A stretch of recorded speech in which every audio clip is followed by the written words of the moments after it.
Parang enjoy na enjoy si Mr. President kasama ang mga bata sa pagsakay ng mga ride-ride sa Malacanang. Sa labas ng Malacanang, tumataas ang krimen. Mga pulis mismo nagiging akyat bahay na rin. Ang ekonomiya ng bansa bagsak na bagsak. Kung napapansin nyo mga kababayan, bihira na nagre-Christmas light sa labas ng kanilang mga tahanan. So 3 taon pa tayo magtitiis mga kababayan. Parang enjoy si Mr. President, kumaway-kaway pa.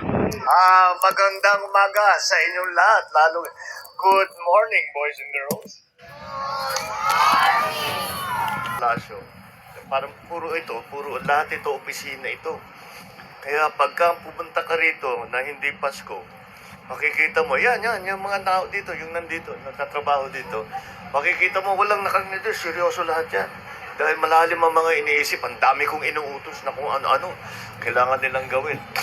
Ngayon lang, sila lahat nakangiti, lahat magaang ang loob, at lahat naramdaman ulit ang tunay na Pasko. Dahil nakita natin yung inyong mga ngiti, yung inyong magagandang mga mukha. Kaya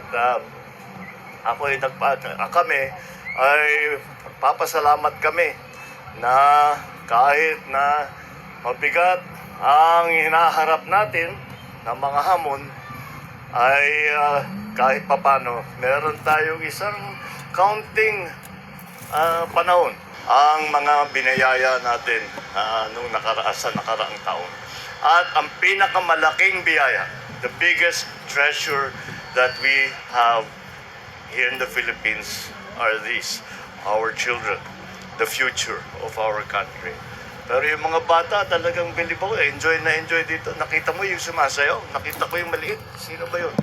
With feelings talagang napapasabay kami. Tama yan, mag-enjoy kayo.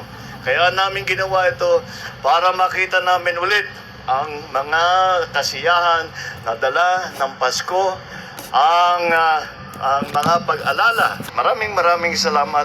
Welcome ulit sa Malacanang Palace.